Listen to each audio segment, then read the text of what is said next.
नमस्कार दोस्तों, कैसे हैं आप लोग। 25 अगस्त 2023 के एडिटोरियल और करंट अफेयर्स एनालिसिस में आपका स्वागत है।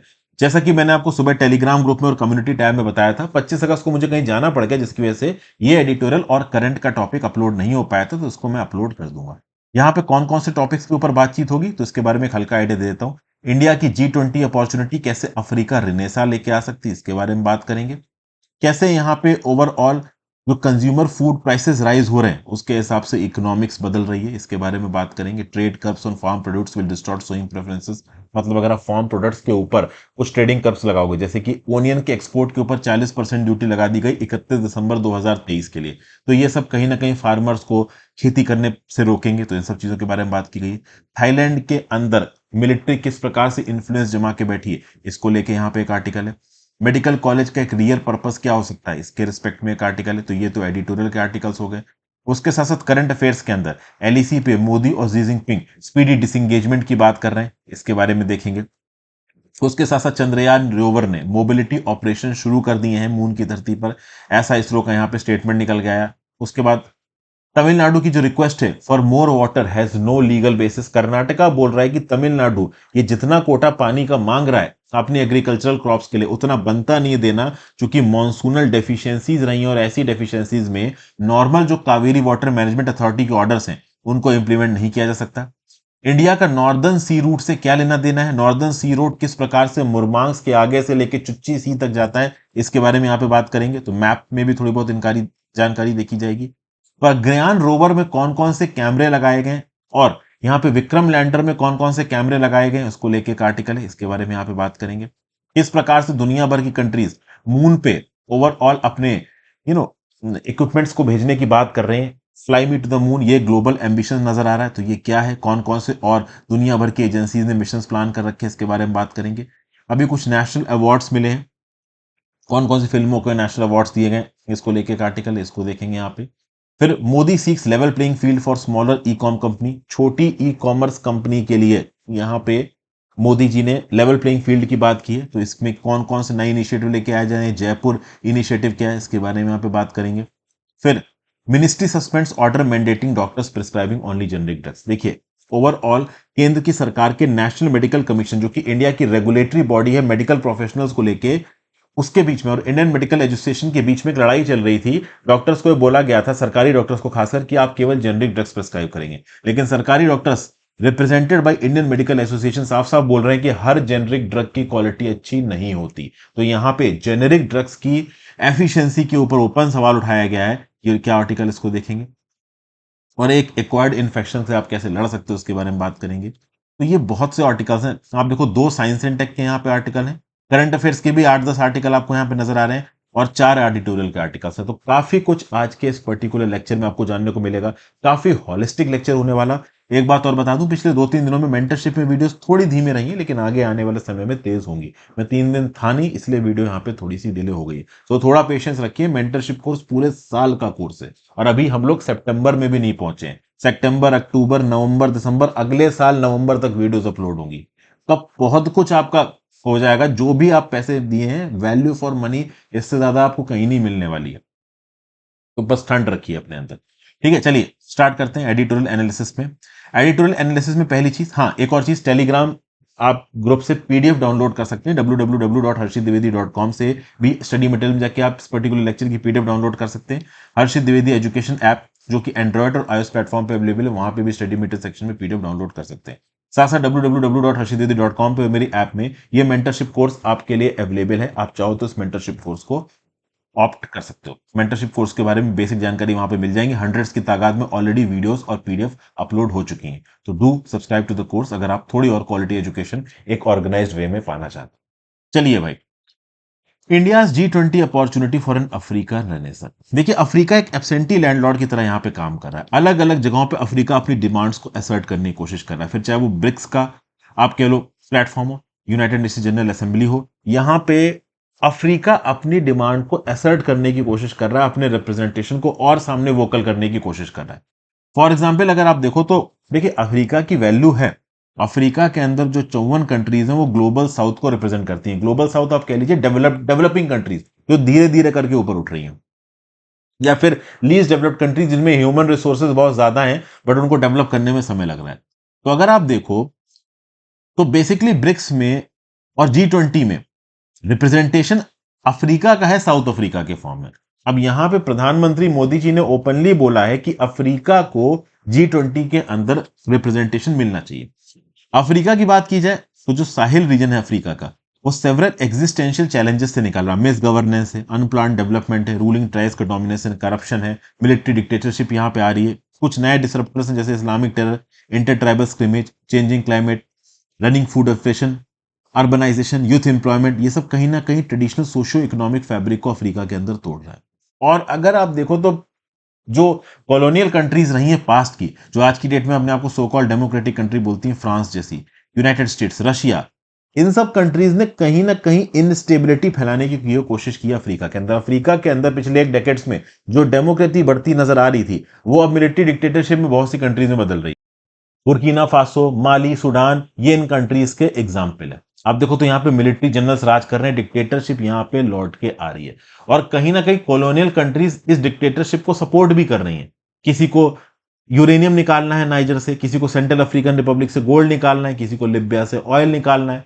अब जो अफ्रीकन नेशनलिस्ट है, ठीक है ना, वो भी बटे हुए हैं। कुछ लोग बोल रहे हैं डेमोक्रेसी होनी चाहिए, कुछ लोग बोल रहे हैं कि नहीं भाई, मिलिट्री जनरल्स का जो रूल है वो सही है।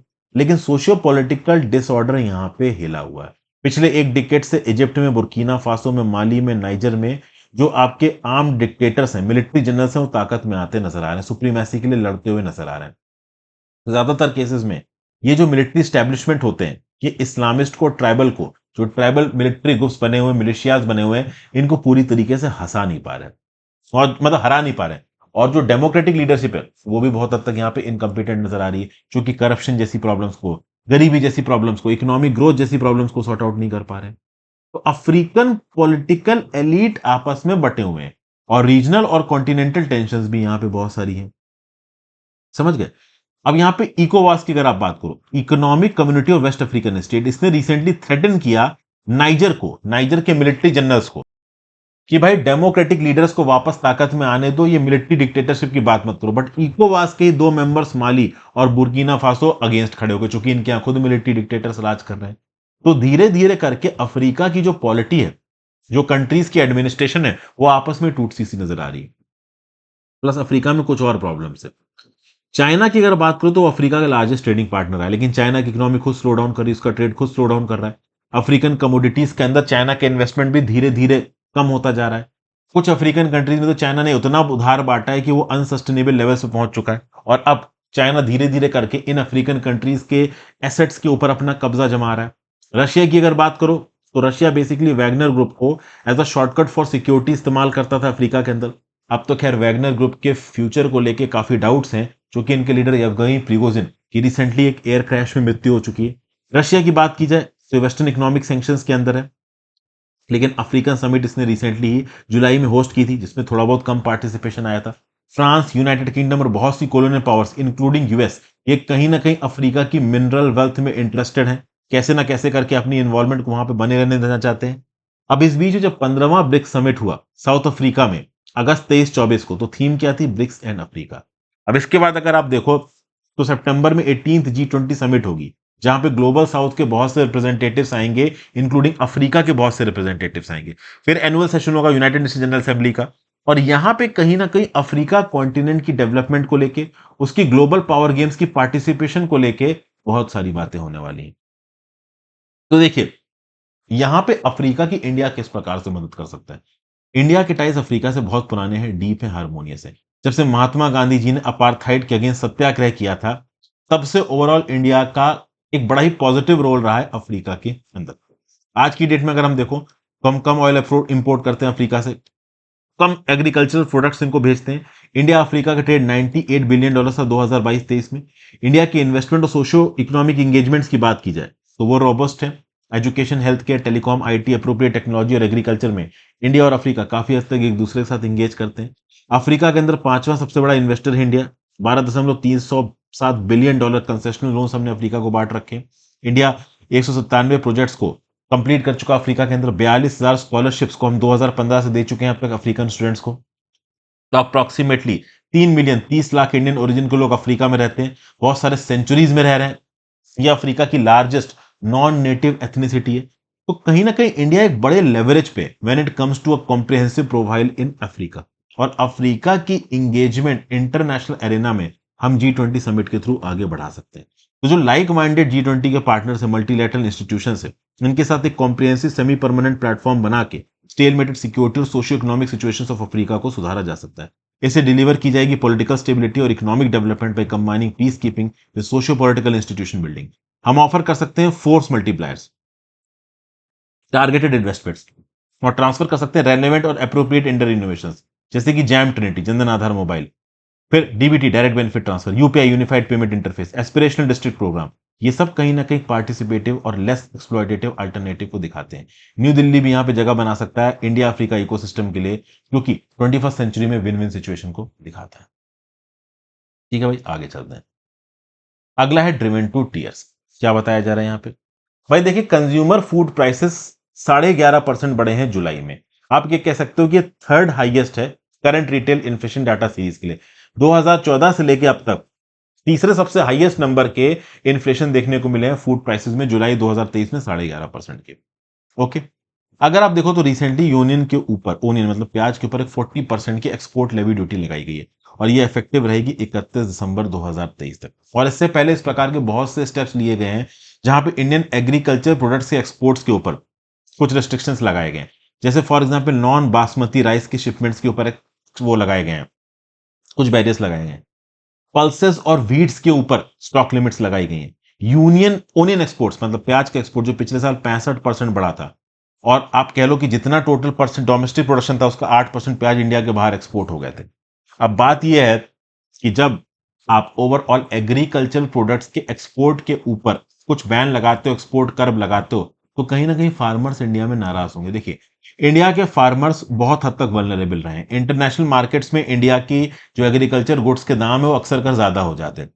तो बहुत कम होता है कि इंडिया के एग्रीकल्चरल प्रोडक्ट्स इंटरनेशनल मार्केट में कॉम्पिटिटिव रहे, और जब कॉम्पिटिटिव रहते हैं तो ताबड़तोड़ वो एक्सपोर्ट किए जाते हैं। अब इस कंटेक्स्ट में होता यह है कि जब सरकार यहां पे एक्सपोर्ट बैन लगा देती है, सब लोग गुस्सा हो जाते हैं। तगड़े प्रोटेस्ट पिछली बार कुछ देखने को मिले, मार्केट्स नासिक में बंद कर दिए गए थे जो कि एशिया का सबसे बड़ा ओनियन ट्रेडिंग हब था। फार्मर्स को लग रहा था कि ग्लट और प्राइस क्राइश आएगा, इस एक्सपोर्ट कर्व के चलते ऑनियन के दाम बहुत ज्यादा घट जाएंगे। ठीक है ना? लेकिन यहां पे सरकार ने कुछ इंपॉर्टेंट स्टेप्स लिए हैं। सबसे पहले तो केंद्र की सरकार ने बोला है कि वो बफर नॉर्म्स को बढ़ाएंगे। 3 लाख मेट्रिक टन की बजाय अब बफर नॉर्म्स होंगे ओनियन स्टोरेज के 5 लाख मेट्रिक टन, मतलब 2 लाख मेट्रिक टन से यहां पे जो बफर स्टॉक है ओनियन का बढ़ाया जाएगा। तो ओनियन ट्रेडर्स और फार्मर्स है, they are in the midst of first upturn in prices after almost 2 years were not impressed. भाई देखिए, जैसा कि मैंने आपको बताया कि जब ओनियन के एक्सपोर्ट के ऊपर आप कर्व लगाओगे तो इन एक्सपोर्ट्स को करके जिन फार्मर्स को बेनिफिट हो रहा था, ऑब्वियस सी बात है आप उनका बेनिफिट छीन रहे हो, तो वो फार्मर यहां पे नाराज होंगे। खासकर महाराष्ट्र और मध्य प्रदेश के फार्मर जो कि 60% इंडिया की ओनियन सप्लाई देते हैं। अब इस बार यह भी हुआ है कि इन जगहों में जो रेनफॉल है वो कई महीनों में कम हुई, जिसके चलते आगे आने वाले समय में जो मॉइस्चर सेंसिटिव ट्यूबर प्रोस्पेक्ट है ओनियन की खेती जो कि खरीफ सीजन में की जाती है, इसकी कितनी पैदावार होगी, कितनी हार्वेस्टिंग होगी, इस बात को लेकर भी डाउट है। अब ओवरऑल जब एक्सपोर्ट कर्व लगाए गए थे, ये सब चीजें हो रही थी, तो डर यह था कि यूनियन प्राइसेस जो कि 23 रुपए प्रति केजी पे चल रहे थे वो 31 रुपए प्रति केजी तक पहुंच सकते थे। एक्चुअली पहुंच गए थे। 2 महीने पहले यूनियन के दाम 23 रुपए प्रति केजी थे, जो कि इस मंडे को 31 रुपए प्रति केजी पहुंच गए थे। सितंबर तक डाउट था कि 60 से 70 रुपए प्रति केजी पे पहुंच सकते हैं, लेकिन अब ओवरऑल चूंकि एक्सपोर्ट कर्व के ऊपर एक्सपोर्ट पे कर्व लगाए गए, यहां पे ओनियन के दाम एक लिमिट से ज्यादा नहीं बढ़ेंगे, चूंकि domestically produced onion Indian market में बिकने को लगेगा। अब जब यहां पे इस ओवरऑल बेनिफिट से ओनियन फार्मर्स को वंचित किया गया, तो फार्मर्स की प्रॉब्लम को कोयल करने के लिए सरकार ने क्या किया? Consumer affairs minister Piyush Goyal साहब ने अनाउंस किया कि भैया सबसे ज्यादा हिस्टोरिक हाई रेट पे सरकार मार्केट से और फार्मर से ओनियंस को खरीदेगी 2410 रुपए प्रति क्विंटल। इससे पहले जो हाईएस्ट प्राइस था प्रति क्विंटल ओनियन खरीदने का सरकार द्वारा वो 1700-1800 रुपए था, लेकिन अब 24.10 पर क्विंटल हो गया। समझिए, 26 रुपए प्रति केजी के दाम पे ये ओनियन एक्सपोर्ट किया जाए, तो ट्रांसपोर्टेशन वगैरह हटा दो तो कम होके अभी के लिए सरकार जिस रेट पे प्रति क्विंटल ओनियन खरीद रही है उससे कम ही रेट पे एक्सपोर्ट पे बेचने के फार्मर्स को मिल रहा है। तो फार्मर्स की जो परेशानी थी ना कि हम कितने रेट पे मार्केट में ओनियन बेच पाएंगे, परेशानी अभी के लिए रिजॉल्व कर दी है किसने? सरकार ने। बैंक ऑफ बड़ौदा की रिपोर्ट ये बोलती है कि अगर आप इस प्रकार के एक्सपोर्ट कर्व्स लगाते हो तो आप रीइंफोर्स कर सकते हो उस टेंडेंसी को, the scarcity factor worrying markets and push up price further. जब भी आप इस प्रकार के एक्सपोर्ट कर्व लगाते हो तो मार्केट में एक इनसिक्योरिटी आती है, उस इनसिक्योरिटी के चलते इन्फ्लेशन बढ़ सकता है, प्लस फार्मर्स के सोइंग प्रेफरेंसेस बदल सकते हैं। मतलब आज की डेट में फार्मर को दिखा कि भाई ये जो प्याज का दाम है, इस प्याज के दाम के चलते एक्सपोर्ट के अंदर प्याज के एक्सपोर्ट पे रोक लगा दी या फिर ड्यूटी लगा दी सरकार ने। तो कल की डेट में जो प्याज का फार्मर है वो ये सोच के प्याज की खेती नहीं करेगा कि भाई ये तो हम एक्सपोर्ट ही नहीं कर सकते, और बहुत सारे मार्केट्स में फार्मर को ऐसा लगता है कि चीज अगर एक्सपोर्ट कर दो तो सबसे ज्यादा पैसा कमा दो।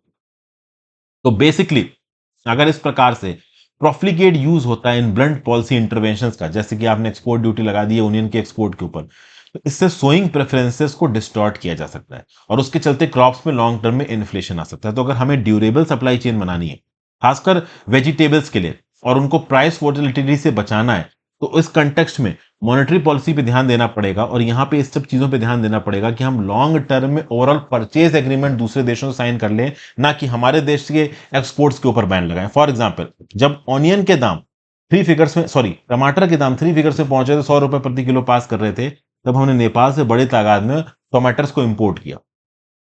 तो हम लॉन्गर टर्म में नेपाल को एश्योरेंस दे सकते हैं कि हम भाई आपसे इतना टन तो टमाटो इंपोर्ट करेंगे।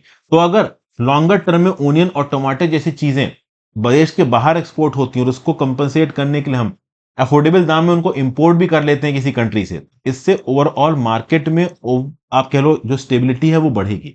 एक्सपोर्ट कर्व लगा लेने से एक निगेटिव सेंटीमेंट घूमता है एग्रीकल्चर सेक्टर में, जो लॉन्ग टर्म ट्रेड के लिए अच्छा नहीं है। ये बात यहां पे बोली जा रही है। फिर backseat driving.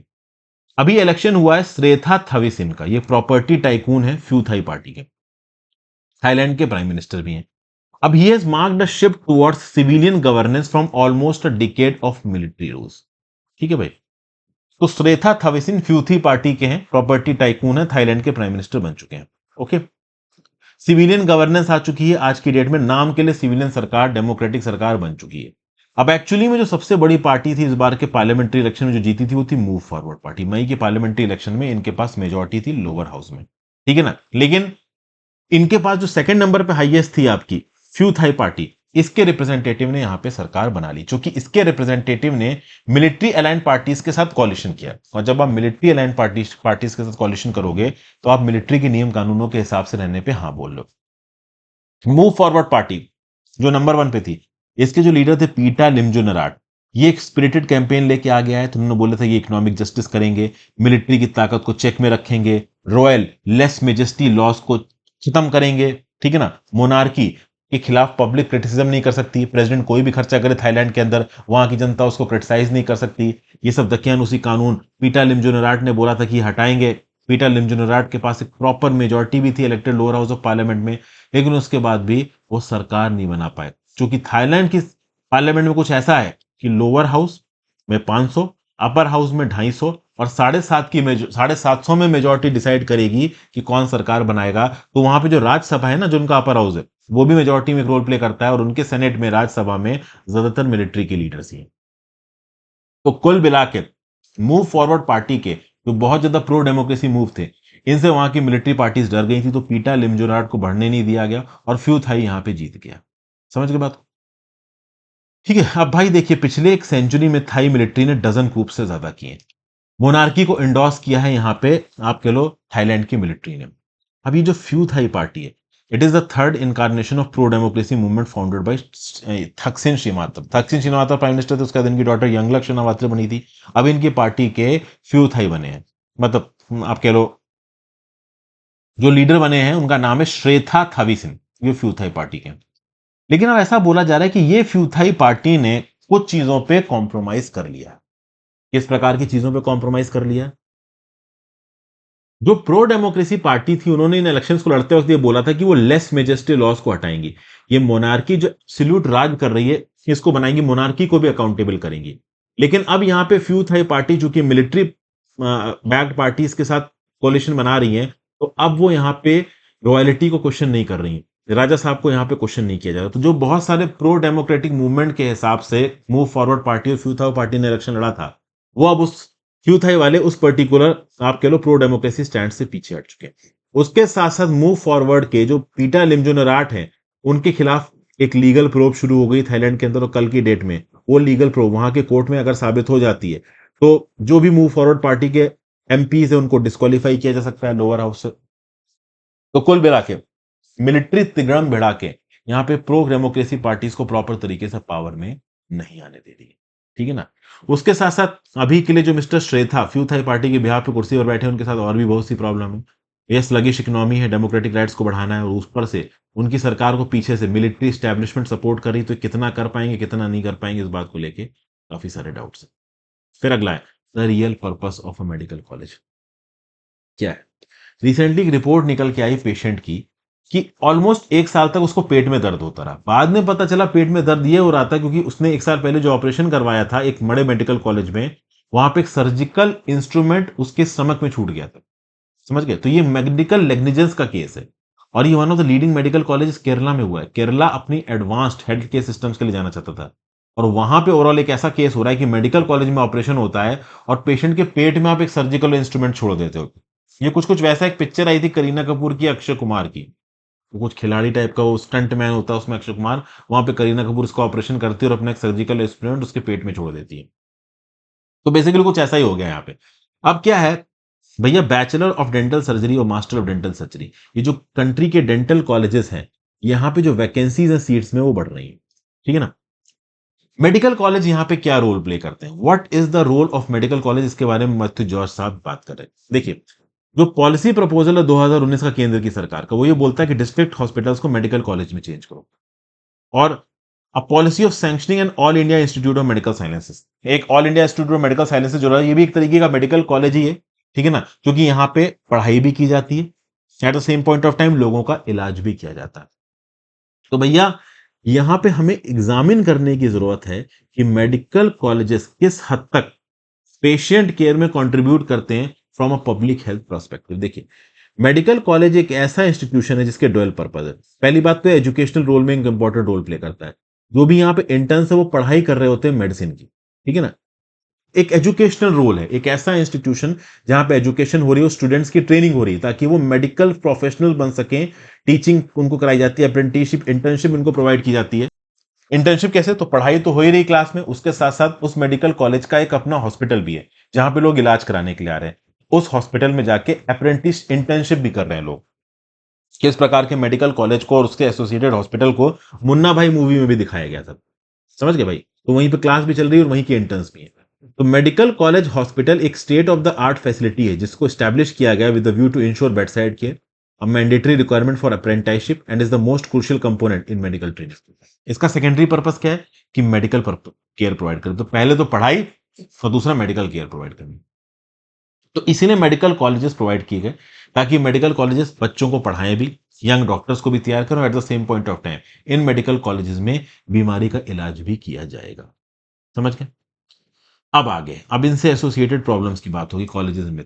Despite this there is a myth that having a medical college sanctioned for a district would take care of every health care need of the people here. लोगों को ऐसा लगता है कि अगर आप किसी जगह पे किसी डिस्ट्रिक्ट में मेडिकल कॉलेज खोल दोगे तो वहां की सारी हेल्थ रिक्वायरमेंट्स पूरी हो जाएंगी। बट ऑब्वियस बात, ऑथर ये कहना चाह रहा है ऐसा नहीं है। भले ही पोटेंशियल रियल एस्टेट और इंफ्रास्ट्रक्चर बूम आता है, जहां पे मेडिकल कॉलेज बना उसके बाद आसपास बहुत सारा इंफ्रास्ट्रक्चर वगैरह बनना पड़ेगा, लोगों को फॉल्स सिक्योरिटी आ जाती है कि वहां पे जो रहने वाले लोग हैं वो कल की डेट में डॉक्टर बनना चाहें तो वो इसी पर्टिकुलर मेडिकल कॉलेज में लग सकते हैं। मेडिकल कॉलेज की तरफ जो पॉलिटिकल सपोर्ट होता है, नॉर्मल सपोर्ट होता है, गुडविल होती है, वो भी काफी बड़ी होती है, क्योंकि यहाँ पे इलाज भी होगा, पढ़ाई भी होगी, पढ़ाई में हमारे बच्चे भी कल की डेट में डॉक्टर्स बन के यहाँ पे इलाज वगैरह कर सकते हैं। तो इन सब चीजों के चलते जब भी कहीं पे मेडिकल कॉलेज खोला जाता है उसको बहुत पॉजिटिव न्यूज में लिया जाता है। लेकिन अगर आप क्लोज एग्जामिनेशन करते हो एविडेंसेस का, एक्सपीरियंसेस का around medical colleges and district hospitals, तो आपको ये पता चलेगा कि इन इंस्टीट्यूशंस का जो कंट्रीब्यूशन है टू द हेल्थ केयर, ये एक अलग ही पिक्चर शो करता है। अगर आप सेकेंडरी केयर फैसिलिटीज की बात करो, इनको अगर आप प्रायोरिटाइज करो, और large state of the art medical colleges, security care needs to be the people are priority. भाई देखिए, ऑथर ये कहने की कोशिश कर रहा है कि अगर आप सच में सिर्फ लोगों की हेल्थ पे ध्यान दे रहे हो तो बेटर रहेगा कि आप एक स्टैंड अलोन हॉस्पिटल बनाओ, ना कि आप एक ऐसा इंस्टीट्यूशन बनाओ जहां पे हॉस्पिटल के साथ साथ लोगों को पढ़ाया भी जा रहा हो। क्योंकि जब पढ़ाई को और इलाज को आप मिक्स कर देते हो ना एक ही मेडिकल कॉलेज के अंदर, तो उसकी क्वालिटी गिर जाती है। यहाँ पे दो एविडेंस को एग्जामिन करने की बात की जा रही है। First, it is a well known fact that those needing advance tertiary care will compromise approximately 1% of the population annually. So a district with a population of 3 million, this would mean, देखिए क्या बोला जा रहा है, जितने भी लोग एक जगह पे रह रहे हैं लगभग 1% को एडवांस टर्शियरी केयर की जरूरत होगी। तो अगर 30 लाख की पॉपुलेशन है डिस्ट्रिक्ट में, तो वहां पे स्पेशलाइज्ड बेड चाहिए होंगे 575 से 700, अगर हम 100% से 85% की बेड ऑक्यूपेंसी मान के चले। तो जो डिस्ट्रिक्ट हॉस्पिटल्स होते हैं दोस्तों, उनसे एक्सपेक्ट किया जाता है कि वो स्पेशलाइज्ड टर्शियरी केयर को कैटर करेंगे। अब प्रॉब्लम यहां पे ये है कि ये डिस्ट्रिक्ट हॉस्पिटल्स में रेफरल सिस्टम चलता है। जो लोअर लेवल की फैसिलिटीज है, जो सेकेंडरी हेल्थ सेंटर्स हैं, वहां से ओरल रेफरल होके आता है। जैसे गांव के लेवल पे प्राइमरी हेल्थ सेंटर हो गया, सेकेंडरी हेल्थ सेंटर हो गया, उसके ऊपर डिस्ट्रिक्ट हॉस्पिटल आ गया। तो अगर प्राइमरी हेल्थ सेंटर में प्रॉब्लम नहीं हुई तो सेकेंडरी हेल्थ सेंटर में, कम्युनिटी हेल्थ सेंटर में रेफर करेगा, वहां प्रॉब्लम हुई तो वो डिस्ट्रिक्ट हॉस्पिटल में रिप्रेजेंट करेगा। अब डिस्ट्रिक्ट हॉस्पिटल में ज्यादा रेफरेंस आते नहीं है, रेफरेंस सीधे सीधे मेडिकल कॉलेजेस में जाते हैं, क्योंकि डिस्ट्रिक्ट हॉस्पिटल्स में या उससे पहले के नीचे के जो सेकेंडरी हॉस्पिटल्स हैं, वहां पे बहुत जबरदस्त लैक है स्पेशलिस्ट का। स्पेशलिस्ट है ही नहीं। ज्यादातर केसेस में आप देखोगे कि जो लोग इलाज कराने भी आते हैं ना, वो ज्यादा प्रेफर करते हैं कि वो मेडिकल कॉलेजेस में इलाज कराने आए, क्योंकि रेफरल सिस्टम यहां पे काम ही नहीं करता। प्राइमरी हेल्थ केयर सिस्टम का रेफरल सेकेंडरी में जाएगा, सेकेंडरी का डिस्ट्रिक्ट हॉस्पिटल में जाएगा, डिस्ट्रिक्ट हॉस्पिटल का फिर किसी बड़े मेडिकल कॉलेज में आएगा। लेकिन यहां पे रेफरल सिस्टम में, चाहे फिर वो प्राइमरी से आ रहा हो, सेकेंडरी से आ रहा हो, वो सीधे सीधे आपके मेडिकल कॉलेज में आ जाता है। बीच की जो हायरार्की है डिस्ट्रिक्ट हॉस्पिटल वगैरह की, वो यहां पे स्किप हो जाती है। ठीक है ना। फिर अगर आप देखो तो हर प्रकार के पेशेंट्स का ओवरलोड देखने को मिलता है हायर लेवल फैसिलिटीज में, खासकर मेडिकल कॉलेजेस में। फिर चाहे आपको प्राइमरी केयर की जरूरत हो, चाहे आपको एडवांस केयर की जरूरत हो, चाहे आपको कैंसर हुआ हो या चाहे आपको नॉर्मल खांसी जुकाम हुआ हो, आप सीधे डिस्ट्रिक्ट हॉस्पिटल या मेडिकल कॉलेज में पहुंचोगे। जबकि ज्यादातर केसेस में प्रॉब्लम्स को सेकेंडरी फैसिलिटी या प्राइमरी हेल्थ केयर सेंटर में सॉर्ट आउट किया जा सकता है, लेकिन फिर भी लोग या तो डिस्ट्रिक्ट हॉस्पिटल पहुंच जाते हैं या फिर आपका हायर लेवल पे मेडिकल कॉलेजेस में पहुंच जाते हैं। अगर cardiac care, surgery, regular dialysis services, cancer treatment जैसी चीजों को देखना हो, तो आपको मेडिकल कॉलेज में आना पड़ेगा। बट उससे नीचे की चीजों को कहीं ना कहीं सेकेंडरी हेल्थ सेंटर में टेकअप किया जा सकता है, लेकिन लोग उसके लिए कहां पहुंच रहे हैं? डिस्ट्रिक्ट हॉस्पिटल्स में पहुंच रहे हैं और मेडिकल कॉलेजेस में पहुंच रहे हैं। और अगर डिस्ट्रिक्ट कॉस्ट हॉस्पिटल और मेडिकल कॉलेजेस की एफिशिएंसी का आप कंपैरिजन करोगे, तो आप किसी जनरली भी सवाल पूछोगे तो लोग मेडिकल कॉलेज को ही यहाँ पे रेफर करते हैं। डिस्ट्रिक्ट हॉस्पिटल्स की इंडिया के अंदर लिमिटेड कैपेसिटी है। तो बहुत जरूरी है दोस्तों कि डिस्ट्रिक्ट हॉस्पिटल की एफिशिएंसी को बढ़ाया जाए, ना कि जो सरकार ये डिस्ट्रिक्ट हॉस्पिटल को मेडिकल कॉलेजेस में कन्वर्ट करने की बात कर रही है, इस टेंडेंसी को हम बढ़ावा दें।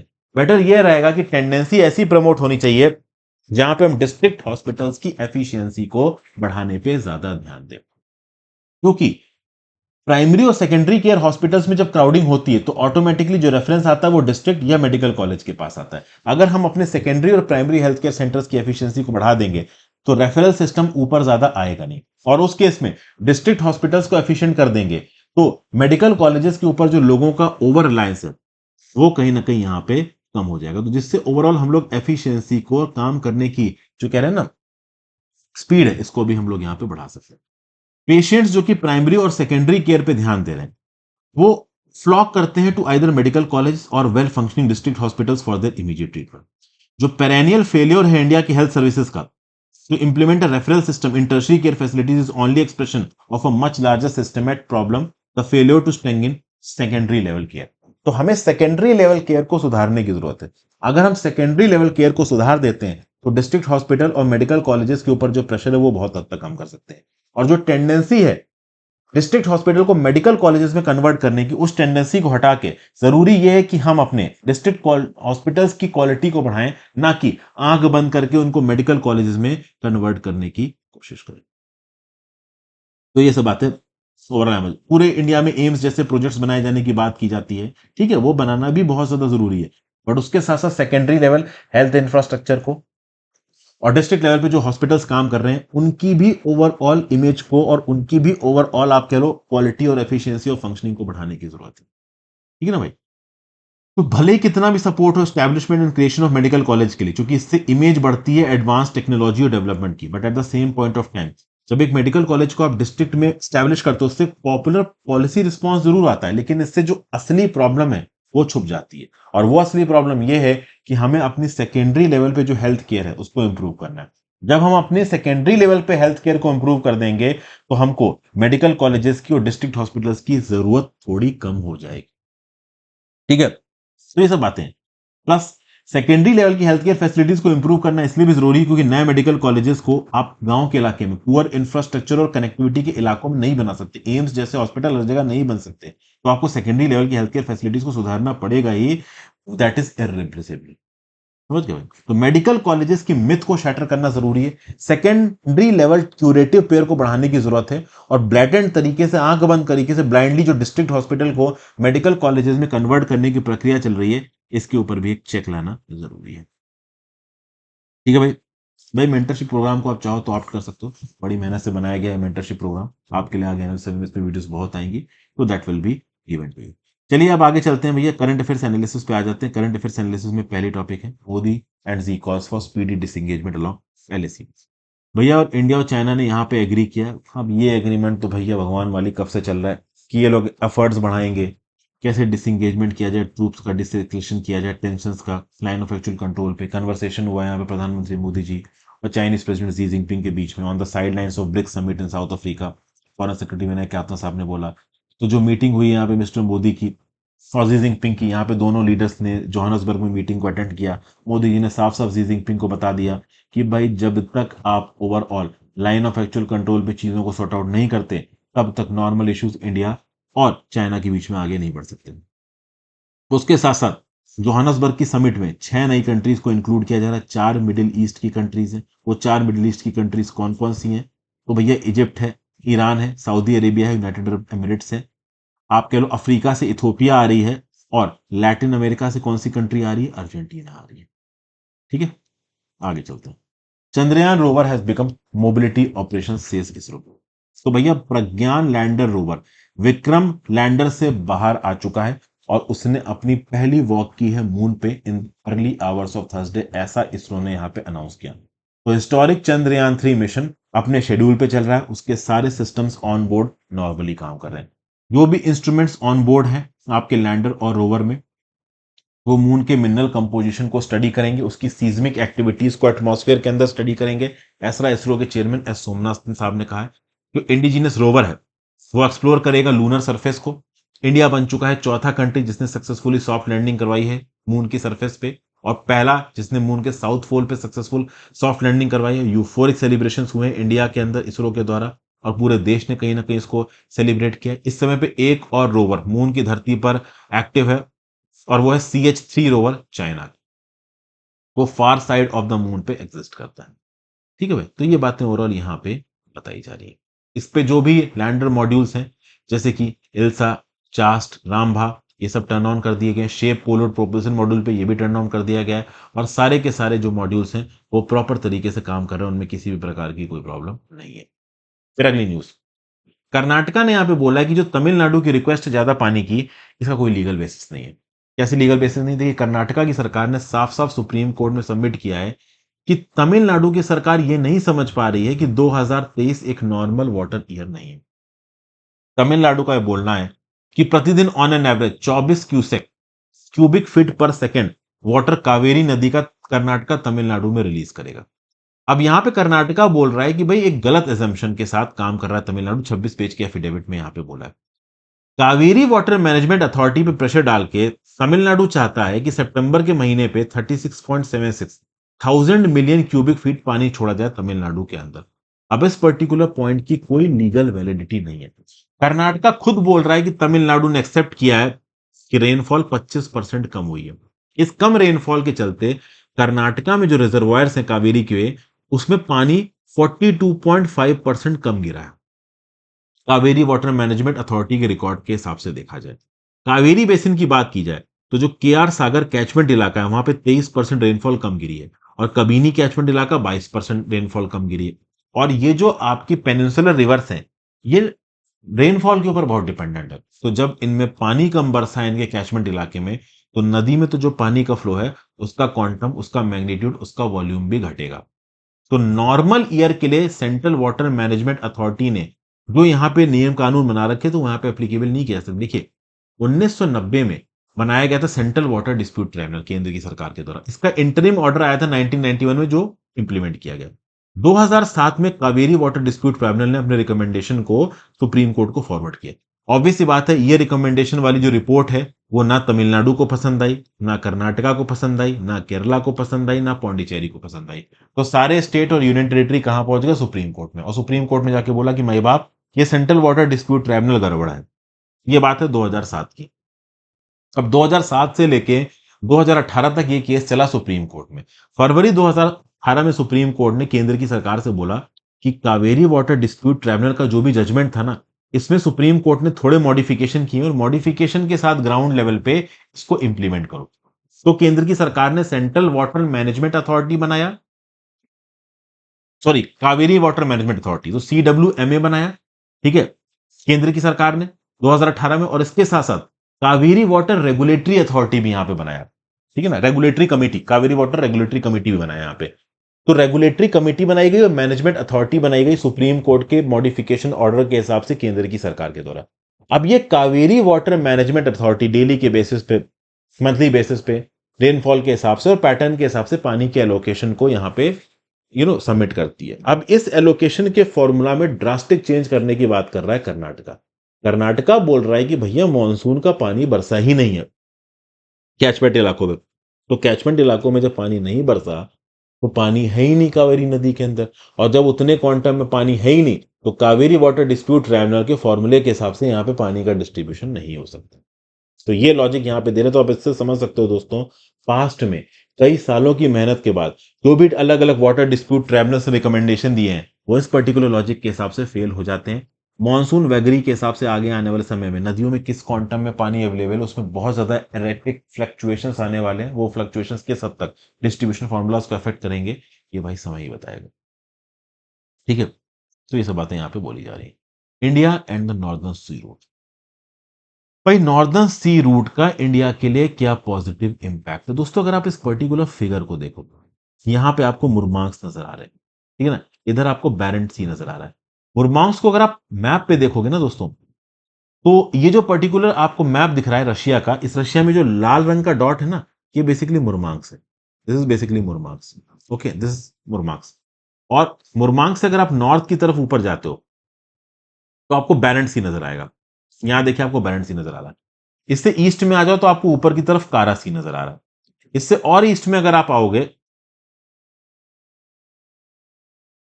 तो आपको लैप्टेव सी नजर आएगा। ठीक है ना, और उसके और ईस्ट में आप आओगे, तो आपको अलास्का और रशिया के बीच में चुच्ची सी नजर आएगा। ठीक है ना भाई, तो चुच्ची सी हो गया, यहां पे लैप्टेव सी हो गया आपका, फिर उसका आपका क्या लो, कारा सी हो गया, और इधर बैरेंट सी हो गया।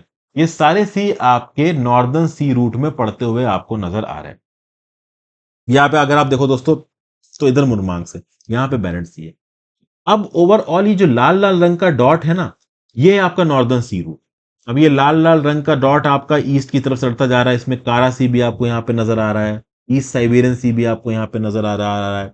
इधर जाएंगे तो चुच्ची सी भी आपको यहाँ पे नजर आ रहा है, लैप्टेव सी भी यहाँ पे बीच में आपको नजर आ जा रहा है। तो ये नॉर्दर्न सी रूट है, रशिया के नॉर्दर्न एंड से ये पास होता नजर आ रहा है।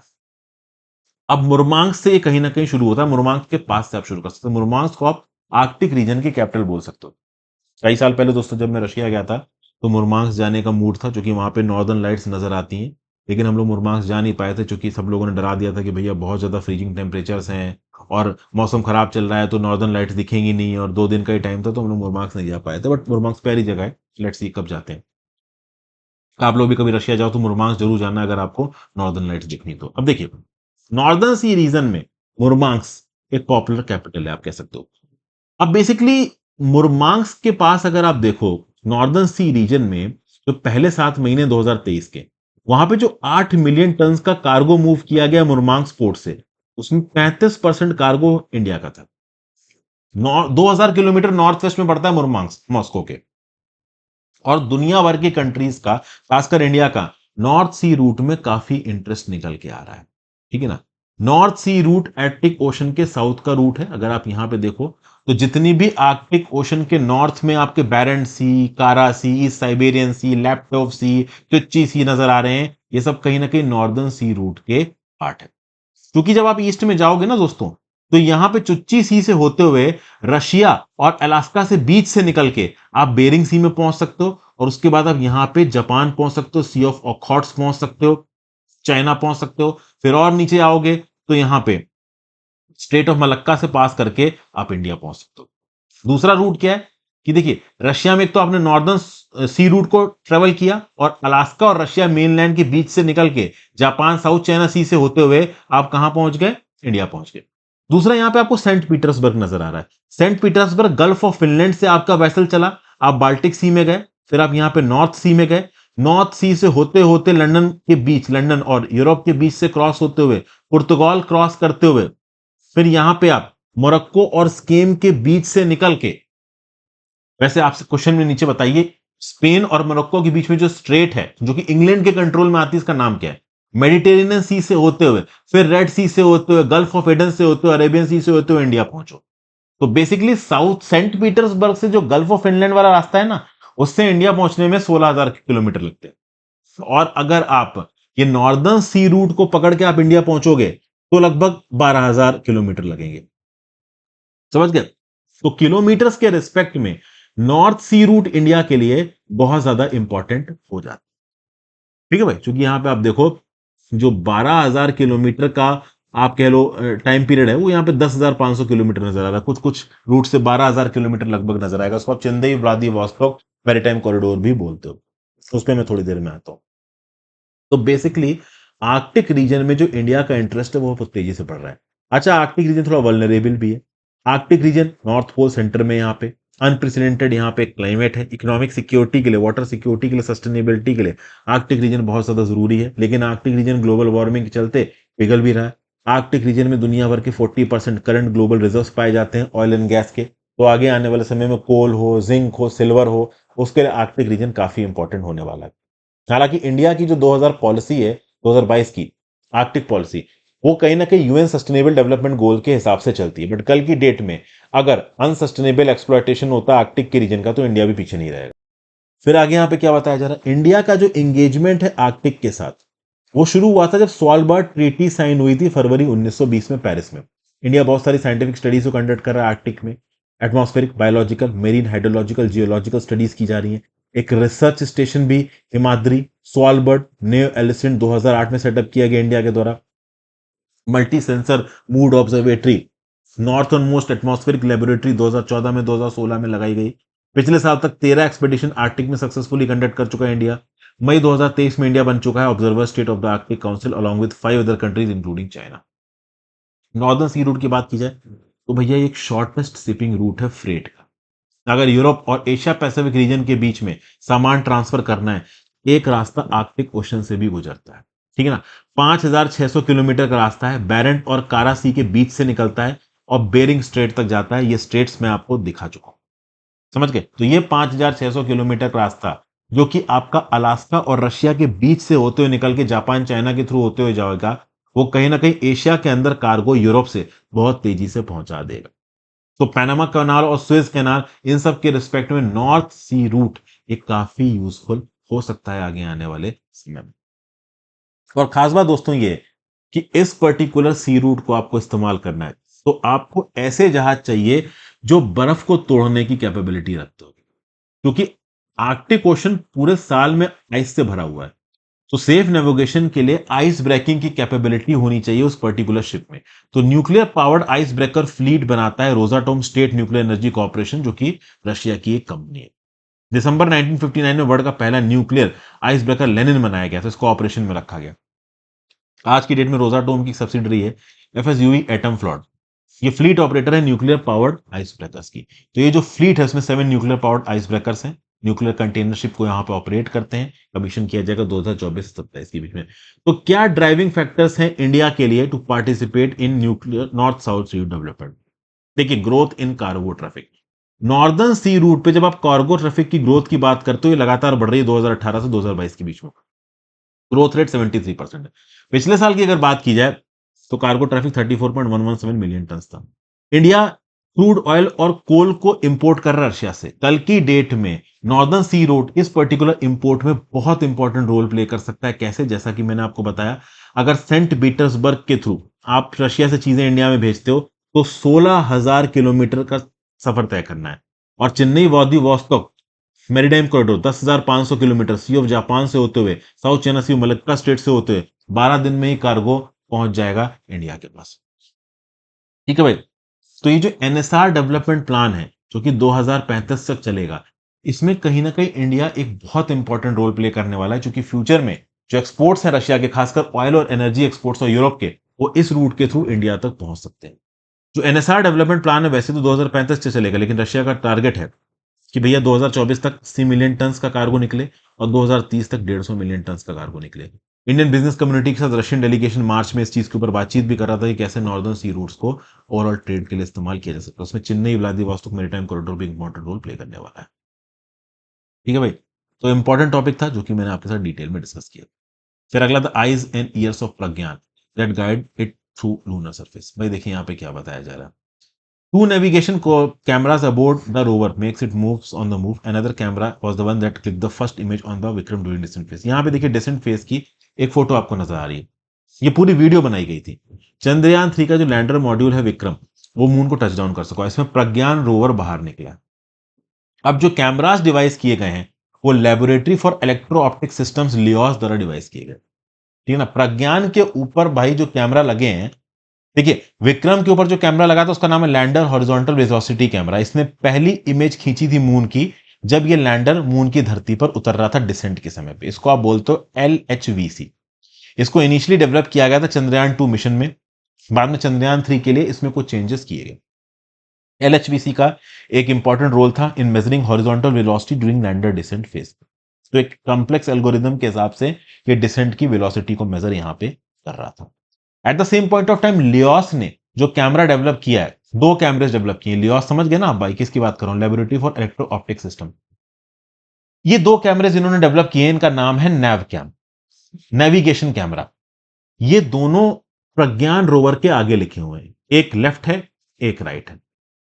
फ्रंट ऑफ द रोवर में लगे हुए हैं पाथ प्लानिंग के लिए और ऑब्स्टिकल अवॉइडेंस के लिए इन कैमरास को लगाया। तो जो प्रज्ञान रोवर है इसमें दो नेविगेशन कैमरास हैं, फ्रंट में लगे हुए हैं, नैव कैम लेफ्ट और नैव कैम राइट बोलते हो। ये पाथ प्लानिंग और ऑब्स्टिकल अवॉइडेंस में रोल प्ले करते हैं। कोई राउट रास्ते में ना आ जाए, कोई ऑब्स्टिकल रास्ते में ना आ जाए, कोई पिट रास्ते में ना आ जाए, ये सब चीजें ये चेक करते हैं। पिछली बार 2019 में जब विक्रम लैंडर डिसेंड कर रहा था तो 2 किलोमीटर टचडाउन से पहले एकदम से रिस्पॉन्ड करना बंद कर दिया था। किसने? आपका विक्रम लैंडर ने। इस बार विक्रम लैंडर सक्सेसफुली यहां पे टचडाउन हो गया और उसमें से रोवर भी बाहर निकल आया और हमारे ग्राउंड स्टेशन के साथ कम्युनिकेट भी कर रहा है।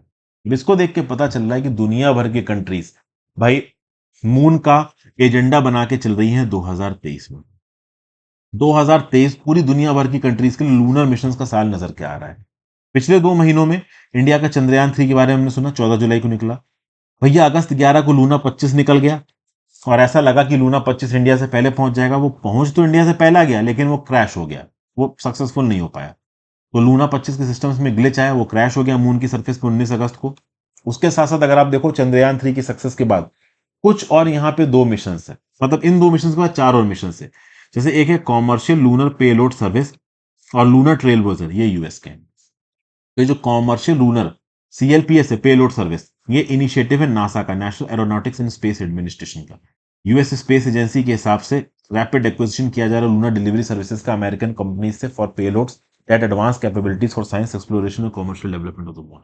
लूनर ट्रेल ब्लेजर एक ऑर्बिटर है जो कि मून के चारों तरफ घूमेगा। ठीक है ना।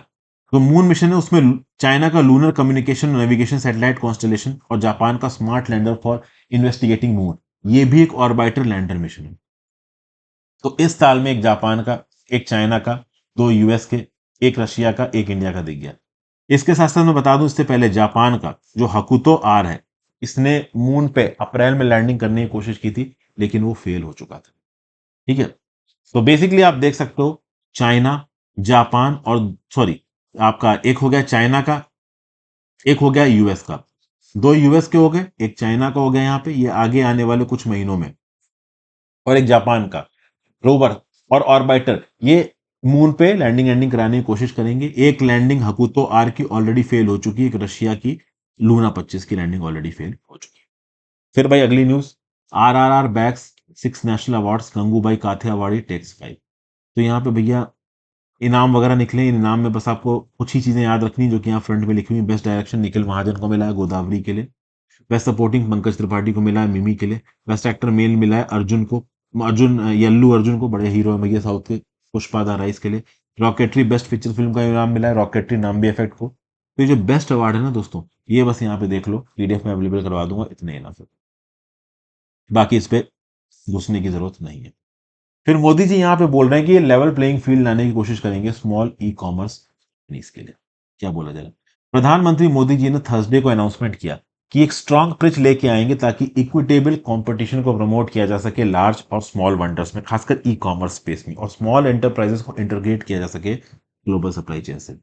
ग्लोबल पॉलिसी मेकर्स के अटेंशन को लेके आया जा रहा है मीडियम स्मॉल और माइक्रो एंटरप्राइजेस के प्रति। प्रधानमंत्री मोदी जी ने पॉइंट आउट किया है कि ये माइक्रो स्मॉल और medium enterprises 60 to 70% of employment provide करते हैं, 50% global gross domestic product provide करते हैं। ये स्मॉलर फर्म्स सोसाइटल एम्पावरमेंट लेके आएंगे और ओवरऑल इनहेंस करेंगे पार्टिसिपेशन इन ग्लोबल ट्रेड को और ग्लोबल वैल्यू चेन्स को। तो प्रपोज जयपुर इनिशिएटिव है to foster seamless flow of information to MSMEs, ये भी एड्रेस किया जाएगा। The challenge of inadequate access to market and business related information faced by MSMEs, ये भी यहाँ पे प्रोवाइड की जाएंगी। तो बेसिकली ई कॉमर्स फर्म में जो बड़ी कंपनी है और जो छोटी कंपनी है, इनके बीच में यहाँ पे सिंक्रोनाइजेशन स्थापित करने की कोशिश की जा रही है। हम लोग को मिलकर कलेक्टिवली काम करना पड़ेगा to ensure equitable competition between large and small sellers. इससे हम एड्रेस कर पाएंगे problems faced by consumer in fair price discovery and grievance handling. तो ये सारी बातें यहाँ पे बोली जा रही हैं। फिर भाई यहाँ पे क्या है, देखिए, लगभग आधे महीने पुराना जो स्टैंड ऑफ है नेशनल मेडिकल कमीशन, जो कि इंडिया की रेडिकल बॉडी है, medical regulatory body, medical professionals को रेगुलेट करती है, और इंडियन मेडिकल एसोसिएशन के बीच में इसको सॉर्ट आउट कर लिया गया। देखिए क्या है, इंडियन मेडिकल एसोसिएशन एक नेशनल वॉलंटरी ऑर्गेनाइजेशन है जिसमें 3 लाख मेंबर्स हैं। अब ये दोनों इस बात को लेकर लड़ रहे थे। नेशनल मेडिकल कमीशन ने एक नोटिफिकेशन निकाला था 2 अगस्त को, जिसमें इंडिया के अंदर जितने भी रजिस्टर्ड मेडिकल प्रैक्टिशनर हैं उनसे बोला गया आप केवल जेनरिक मेडिसिन को प्रिस्क्राइब करो। अब हेल्थ मिनिस्ट्री यहां पे दोनों पार्टीज के बीच में मंडबली करना चाह रही है, इसलिए अभी के लिए जो नेशनल मेडिकल कमीशन का नोटिफिकेशन है इसको कुछ समय के लिए रोक दिया गया है। तो national medical commission registered medical practitioners professional conduct regulation 2023, इनको अभी अबेयंस में रखा गया है विद इमीडिएट इफेक्ट, मतलब अभी के लिए लागू नहीं, मतलब अभी के लिए मेडिकल प्रैक्टिशनर्स के लिए जेनरिक ड्रग्स प्रिस्क्राइब करना जरूरी मैंडेटरी नहीं है। ये अपने आप में बड़ी विक्ट्री है मेडिकल कम्युनिटी के लिए, क्योंकि यहां पे इस पर्टिकुलर डिसीजन के थ्रू मेडिकल कम्युनिटी को गलत लाइट में दिखाने की कोशिश की जा रही थी। देखिए बायो अवेलेबिलिटी के कंसेप्ट के बारे में मैं आपको पहले भी बता चुका हूं अपने एक शॉर्ट में। सीधी बात है, आप डॉक्टर्स के ऊपर इल्जाम लगा रहे हो कि डॉक्टर महंगी दवाइयां प्रिस्क्राइब करते हैं फार्मास्यूटिकल कंपनी से पैसा कमाने के लिए, लेकिन हर केस में डॉक्टर यहां पे पैसा कमाना नहीं चाहता। देखिए नेशनल मेडिकल कमीशन ने क्या बोला कि हम जेनरिक ड्रग्स इसलिए यहां पे प्रिस्क्राइब करवा रहे हैं क्योंकि जेनरिक ड्रग्स 30 से 80% चीपर है ब्रांडेड ड्रग्स से, और वो एफिशिएंट भी हैं, तो लोगों का पैसा कम खर्च होता है अगर जेनरिक ड्रग्स प्रिस्क्राइब होती है। ये मेडिकल एसोसिएशन का क्या बोलना है कि भाई देखिए समझिए आप बात, पहली बात तो ओवरऑल यहां पे हर जेनरिक ड्रग एफिशिएंट है या आप 100% बोल नहीं सकते। First of all generic drugs के जो एमआरपी हैं वो हेली वेराइंग है। एक पर्टिकुलर कंपनी जो ब्रांडेड ड्रग बनाती थी वही जेनरिक ड्रग बना रही है, तो बहुत सारे केसेस में जो जेनरिक ड्रग बन रहे हैं जितना उनका दाम मार्केट में रखा जा सकता था उससे ज्यादा एमआरपी पे उनको बेचा जा रहा है। दूसरा, चूंकि एक अलग कंट्री कभी कभी जेनरिक ड्रग बनाती है, तो बायो अवेलेबिलिटी के बहुत से और बायोसॉल्युबिलिटी के बहुत से केसेस को प्रॉपर तरीके से टेस्ट नहीं किया जाता। बहुत सारी मेडिसिन को प्रॉपर तरीके से टेस्ट नहीं किया जाता। जैसे मेडिसिन का जो सॉल्ट है वो जिस आउटर कोसिंग में रखा जाता है, वो आउटर केसिंग ब्लड में जाके कितनी जल्दी डिसॉल्व होगी, वो अलग अलग ड्रग मैन्युफैक्चरर्स के लिए अलग अलग हो सकता है।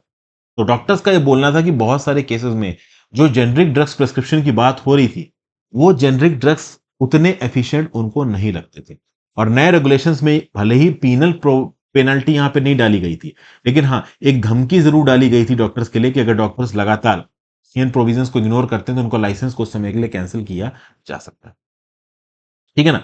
डॉक्टर्स का यह बोलना है कि अगर वो जेनेरिक ड्रग प्रेस्क्रिप्शंस देते भी हैं तो भी भाई जो फार्मास्यूटिकल्स है, जैसे मान लो किसी पर्टिकुलर डॉक्टर ने जेनेरिक ड्रग का प्रेस्क्रिप्शन दिया है, अब मेरे आपके जैसे इंडिविजुअल को दिया गया, हम लोग मान लो या फिर कोई भी इंडिविजुअल इसको प्रेस्क्रिप्शन मिला जेनेरिक ड्रग को, दुकान पे जाता है, फार्मेसी वाला बोलता है भाई जेनेरिक ड्रग नहीं ब्रांडेड है, लेना हो तो लो। तो यहां पे अगर आप डॉक्टर्स के ऊपर पेनाल्टी की बात कर रहे हो तो जो फार्मेसी दवाई बेच रही है उसके ऊपर पेनाल्टी की बात करो। अगर हम जेनरिक ड्रग्स प्रेस्क्राइब कर रहे हैं तो जेनरिक ही ड्रग्स बेचे जाने चाहिए। फिर अगर कोई फार्मेसी ब्रांडेड ड्रग्स बेच रही है उनकी बजाय तो उसको भी रिस्पॉन्सिबल ठहराओ, तो उनको रिस्पॉन्सिबल आप ठहरा नहीं रहे हो। ठीक है। तो बेसिकली यहां पे जो कॉम्बिनेशन ड्रग्स हैं जो जेनरिक ड्रग्स के रिस्पेक्ट में बेचे जा रहे हैं। कई बार क्या है कि उनकी एफिशिएंसी को, बेसिकली ब्रांडेड ड्रग की एफिशिएंसी को तो इस्तेमाल किया जाता है, वो कई सालों तक बेची जाती है, लेकिन जब आती है जेनरिक ड्रग्स की एफिशिएंसी की, तो उसकी बायो अवेलेबिलिटी और इम्प्योरिटी और पोटेंशियल एफिशिएंसी के टेस्ट प्रॉपर तरीके से नहीं किए हुए होते हैं।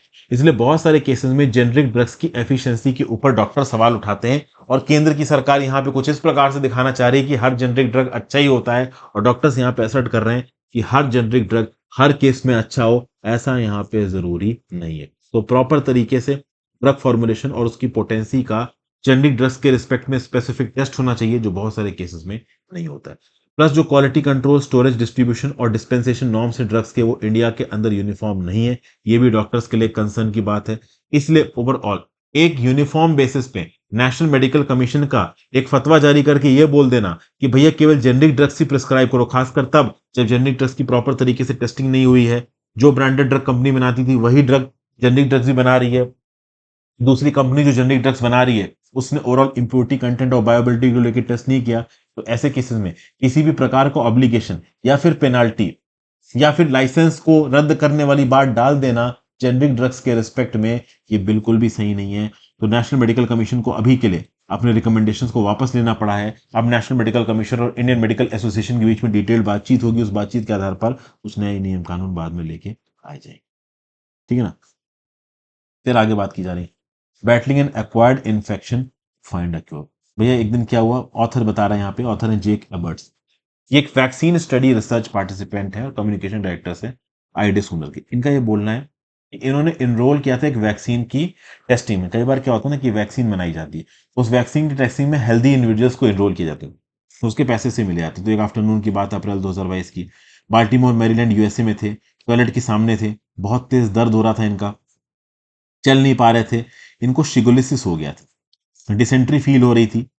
लेकिन ओवरऑल जो इनकी बीमारी थी उसके लिए खुद ही रिस्पॉन्सिबल थे, क्योंकि इन्होंने अपने आप को एनरोल किया था। हालांकि जब इनको प्रॉब्लम शुरू हुई तो इनको इंट्रावेनस फ्लूइड्स दिए गए।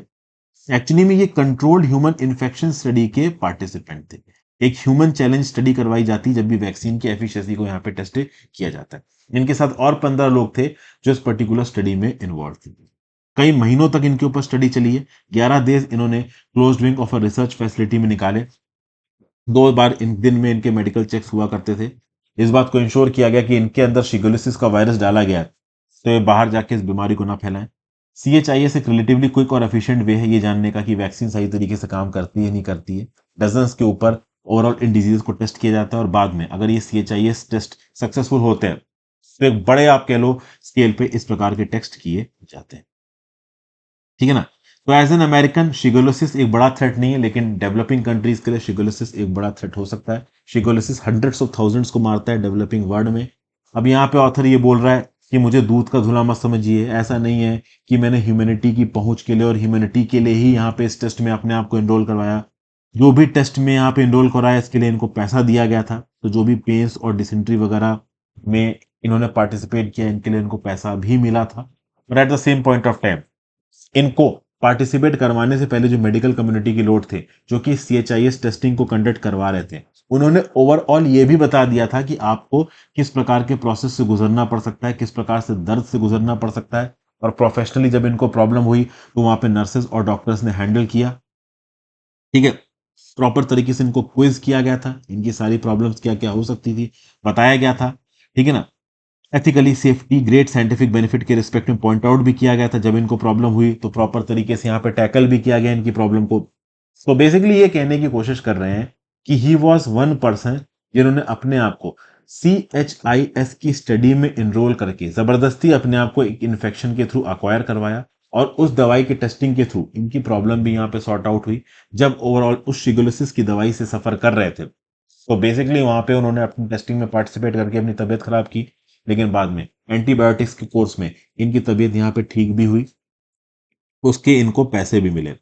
बट एंड में यही बताने की कोशिश कर रहे हैं कि भाई इनको एक अच्छी फीलिंग भी हुई। अच्छी फीलिंग क्या थी कि भाई उन्होंने पार्टिसिपेट करके भले पैसा लिया, बट कहीं ना कहीं ह्यूमैनिटी के फ्यूचर के लिए और ओवरऑल एक डिजीज से बचाने के लिए इन्होंने कहीं ना कहीं एक रोल प्ले किया। फिर ये इंडिया के रिस्पेक्ट में भी बात कर रहे हैं। इंडियंस भी आगे आने वाले समय में इंटरेस्टेड होंगे वॉलंटियर करने में। इंडिया में एक्चुअली में CHIS में बहुत सारे लोग वॉलंटियर करते भी है, बट इंडिया के अंदर जो CHIS की टेस्टिंग होती है और यूएस में जो टेस्टिंग नॉर्म्स है उन टेस्टिंग नॉर्म्स में फर्क हो सकता है। तो आगे आने वाले समय में इंडिया में शिकोलिसिस से लड़ने के लिए CHIS की टेस्टिंग के नेटवर्क को, इंफ्रास्ट्रक्चर को, इकोसिस्टम को, सेटअप को और स्ट्रॉन्ग किया जा सकता है। इस प्रकार की बात यहाँ पे जेक एडवर्ड्स कर रहे हैं। So thank you for watching friends. यहाँ पे ये लेक्चर खत्म होता है। लेक्चर थोड़ा लंबा हो गया, टॉपिक ज्यादा थे, बट आई होप मैं लेक्चर के साथ जस्टिस कर पाया हूँ। अपने व्यू पॉइंट नीचे कमेंट बॉक्स में देखे जाइएगा। ये लेक्चर ऑलरेडी आपका टेलीग्राम ग्रुप में अपलोडेड है। Thank you for watching friends, have a great day.